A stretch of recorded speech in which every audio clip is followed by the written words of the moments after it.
की हो। जय जय श्री राधे, जय जय श्री राधे, द्वारकाधीश की जय।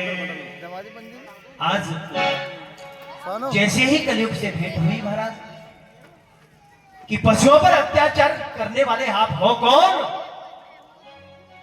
और मेरी सीमा में कैसे आए? महाराज ये तो मेरा काल है। और जब शरणागत हुआ कलयुग, महाराज आपने मेरे अंदर अवगुण तो बहुत है लेकिन गुण बहुत बड़ा है। क्या गुण है तेरे अंदर? देखो मैं आपसे निवेदन करूं, सतयुग में व्यक्ति को बहुत बड़े अनुष्ठान करने पड़ते थे, यज्ञ करने पड़ते थे, ध्यान करना पड़ता था, जब जाके प्रभु प्रसन्न हो। त्रेता युग में बहुत बड़े बड़े बड़े यज्ञ हुए और महाराज द्वापर में विधि विधान से पूजा करने पर भगवान प्रसन्न होते हैं। लेकिन कलयुग कैसा है? आहा, तुलसीदास जी लिखते हैं महाराज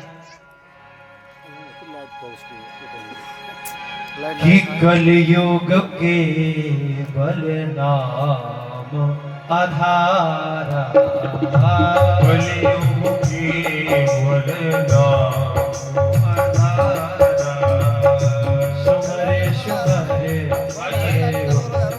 नहीं पारा, सुमरे सुमरे नहीं पारा, कलयुग जोग ना चके न ज्ञाना, कलयुग के चके न ज्ञाना, एक आधार नाम गुण गाना, एक आधार नाम गुण गाना, कलयुग समान नहीं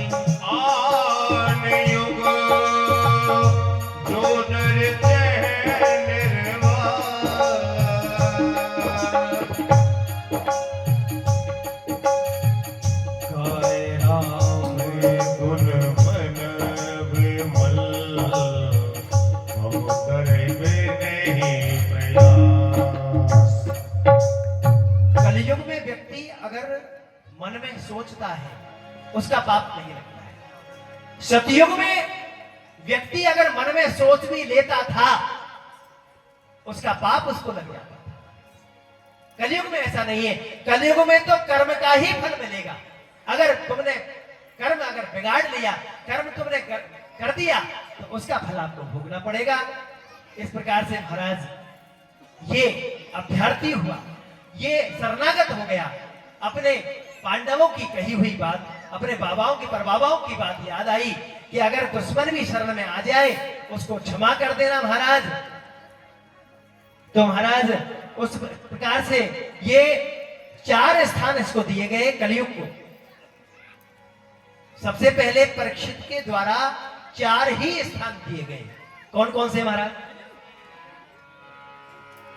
कि अभ्यर्थी तस्तदा तस्मै स्थानानि कले ददौ, द्यूतं पानम स्त्रिय सूना यथा धर्मश्चतुर्विध। द्यूतम जहां जुआ खेला जाता है वहां कलयुग होता है। पानम जहां शराब पी जाती है वहां कलयुग का स्थान होता है। स्त्री जहां वेश्यावृत्ति होती है वहां कलयुग निवास करता है। और शूना यानी हिंसा, जहां निर्दोषों को मारा जाता है वहां कलयुग वास करता है। इस समय चरम स्थिति पर कलयुग पाकिस्तान में वास कर रहा है। हाँ, चरम स्थिति पे है। उसकी बुद्धि को बिगाड़ रखा है। निहत्थे लोगों को आकर के मारना। भारत जैसा सहनशील देश दुनिया में कोई नहीं है। और जिसकी गद्दी पर आरूढ़ है एक भक्त, जब तक वो है हमारा कोई बाल बाका नहीं कर सकता। ऐसा अधीर वीर है महाराज। हाँ, विदेश भी जिसके आगे नतमस्तक है, वो मेरा देश का मालिक है, प्रधान, ऐसा मालिक है। तो द्यूतम पानम स्त्री सूना, ये 4 स्थान दिए। कलयुग मीठा बोला महाराज, एक स्थान और दे दीजिए। कौन सा स्थान? सोना। ये सोने में भी कलयुग का वास है। कौन से सोने में? ऐसे सोने में जो बेईमानी से कमाया गया है, बेईमानी से जो धन कमता है, वो महाराज उसमें कलयुग वास करता है। और 20 नाखूनों की मेहनत से जो कमाया हुआ धन है, उसमें मेरे गोविंद निवास करते हैं। गोविंद निवास। इसलिए कोशिश करिए हमारे घर में कोई बेईमानी का, चोरी का, डकैती का कोई पैसा नहीं आ जाए। झूठ का पैसा आ जाएगा, 10 साल फलीभूत होगा, 10वीं साल जाकर के महाराज निश्चित रूप से मूलधन सहित आपको नष्ट कर देगा। सोने में स्थान मांगा, और स्थान जब मांग लिया महाराज, आज परीक्षित जब घर पे आए, उसने देखा कि मेरे परबाबा जो है मेरे लिए क्या छोड़ के गए हैं। एक पुराना संदूक खोला, जरासंध का मुकुट था, वो धारण कर लिया। वो सोने का बना था, क्योंकि युद्ध करने गए थे भीम, उसको मार दिया। मार करके लेकर के आए, सोने का मुकुट था, धारण कर लिया, कलयुग वास कर गया महाराज। और कलयुग जब प्रवेश कर गया, आखेट खेलने के लिए परीक्षित निकले। कुछ सैनिकों की टुकड़ियां उनके साथ में गई, वो दूर रह गई, घनघोर जंगल में पहुंच गए। और जंगल में पहुंच करके रास्ता भटक गए।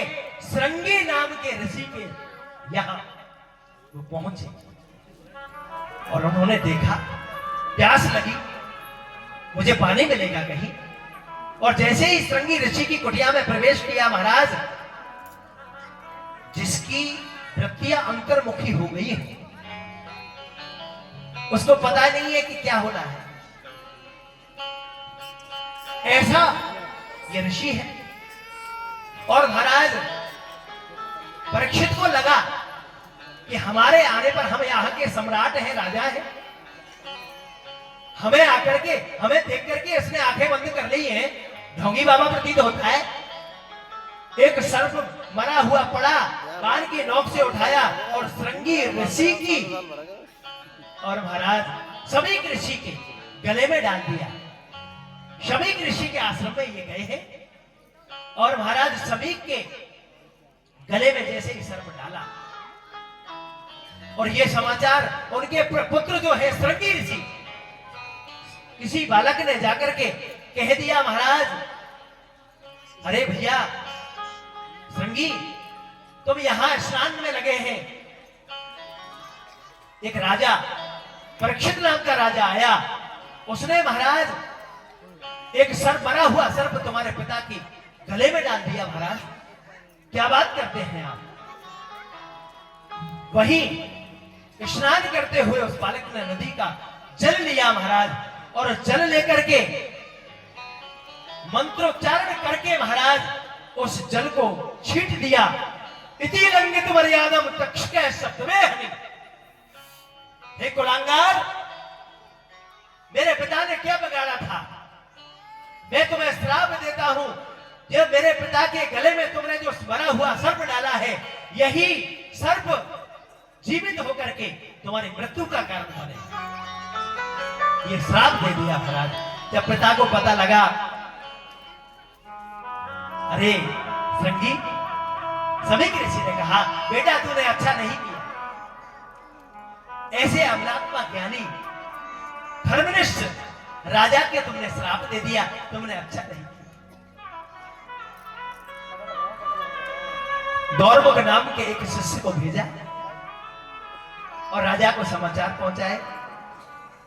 राजन, और जैसे ही मुकुट उतार के रखा, फिर ध्यान आया, अरे मैंने कितना बड़ा जघन्य अपराध कर दिया, एक संत का अपमान कर दिया। सभी ऋषि के गले में मैंने सर्प को डाल दिया, मरे हुए सर्प को डाल दिया। रोने लगा, पश्चाताप करने लगा। दौर्मुख गए हैं, और जाकर के प्रणाम किया, राजन हमारे गुरुजी के जो पुत्र हैं श्रृंगी ऋषि, उन्होंने तुम्हें 7 दिन में मृत्यु को वरण कर लेना है, ये श्राप दे दिया। हाथ जोड़े परीक्षित ने, आपके गुरुपुत्र ने कोई गलती नहीं की। जिस शरीर से एक ऋषि का, एक ब्राह्मण का अपमान हो गया हो, वो मैं शरीर एक क्षण भी नहीं रखना चाहता। अपनी पत्नी से कहा, देवी, अपने जन्मेजय को बुलाया, पुत्र को राज तिलक कर दिया, पत्नी को बुलाया और कहा, देवी, आज से 7 दिन तक मैंने मृत्यु पर विजय प्राप्त कर दी है। अब हम में, आप में से कोई ऐसा है क्या जो ये कह सकता है कि हमने मृत्यु पर विजय प्राप्त कर ली है? एक क्षण का, एक पल का किसी का विश्वास नहीं महाराज। हम यहां जाकर के घर पहुंचेंगे या नहीं, ये कोई गारंटी है क्या? लेकिन राजा परीक्षित ने कहा, 7 दिन तक मृत्यु मुझे वरण नहीं कर पाएगी, क्योंकि एक ऋषि के पुत्र ने मुझे श्राप दिया है, एक ब्राह्मण ने मुझे श्राप दिया है, 7 दिन मेरी मृत्यु नहीं हो सकती। और सीधे महाराज आज परीक्षित गंगा के किनारे आए, और गंगा के किनारे आते ही, ये गंगा के किनारे ही क्यों आए महाराज? ये गंगा जो है ये पाप नाशनी है। कितना भी जघन्य अपराध हो जाए व्यक्ति से, अगर उसकी अस्थियां भी गंगा में प्रवाहित कर दी जाए तो वो पाप से छूट जाता है। क्योंकि एक ब्राह्मण का अपमान हो गया महाराज, एक ब्राह्मण का श्राप लगा। अकाल मृत्यु हरणम सर्वव्याधि विनाशनम विष्णु पाद तो कम तत्वा पुनर्जन्म निवृत्त्यते। ये भगवान का जो चरणामृत होता है महाराज, इसको फेंकना नहीं चाहिए, इसका पान करना चाहिए। और अगर भगवान विष्णु के चरणामृत को अगर आप पियोगे तो पुनर्जन्म निवृत्त्यते, तुम्हारा दूसरा जन्म नहीं होगा महाराज, ये पक्की बात है। राजा परीक्षित गंगा के किनारे आए, कलकल निनाद ने गंगा के किनारे आकर के उन्होंने स्थान लिया। जितने भी ज्ञानियों को पता लगा, संतों को पता लगा, अबलात्मा ज्ञानियों को पता लगा, महाराज दौड़ते हुए आए। यहां ऋषि, अत्रि, वशिष्ठ, जवन, भृगु, अंगिरा, पाराशर, विश्वामित्र, भारद्वाज, ऐसे बड़े बड़े विद्वान वहां आए। उनको पता लगा कि राजा परीक्षित को श्राप है।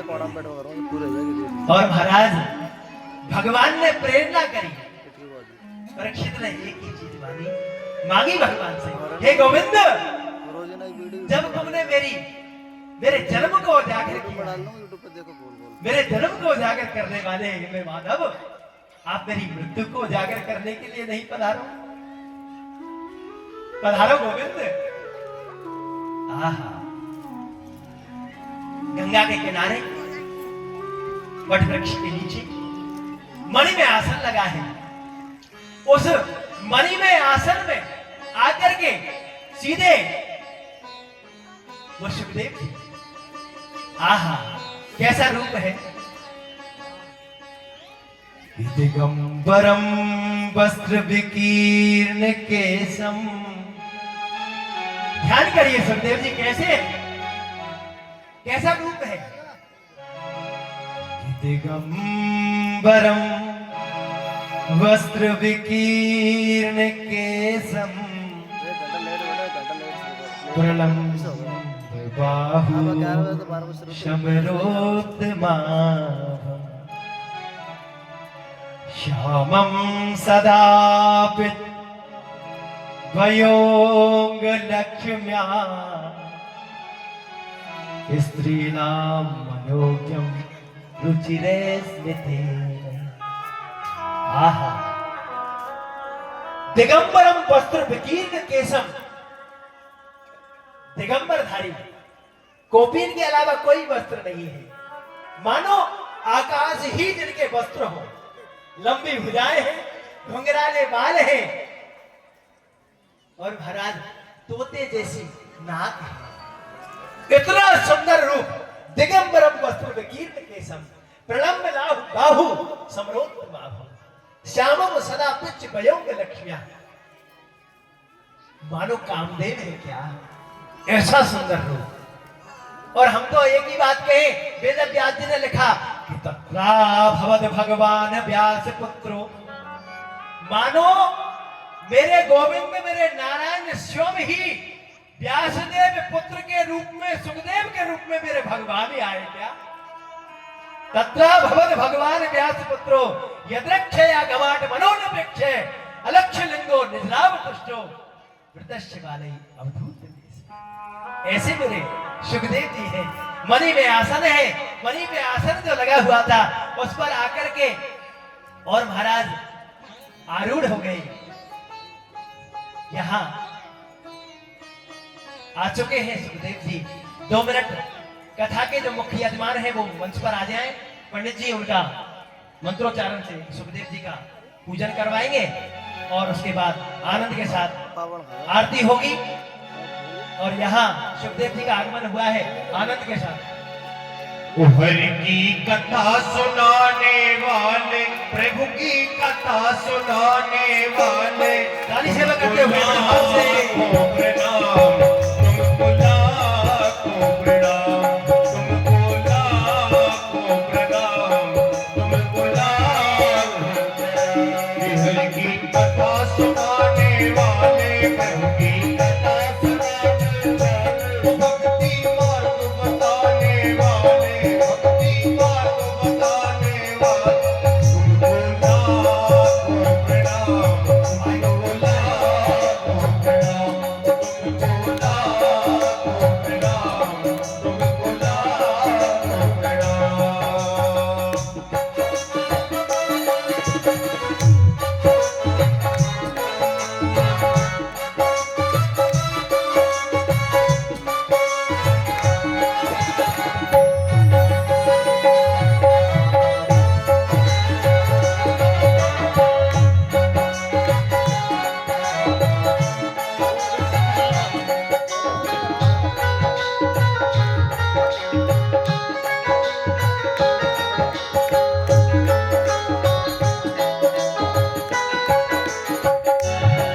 हम डोल रहे थे वन में, बल को बैठे थे तन में।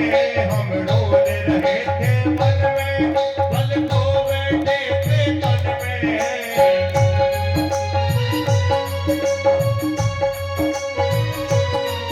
हम डोल रहे थे वन में, बल को बैठे थे तन में। पूरा हो बताने वाले, पूरा हो बताने वाले, तुमको लाखों प्रणाम, तुमको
आरती के लिए खड़े हो जाएं और खड़े होकर के आगे आ जाएं।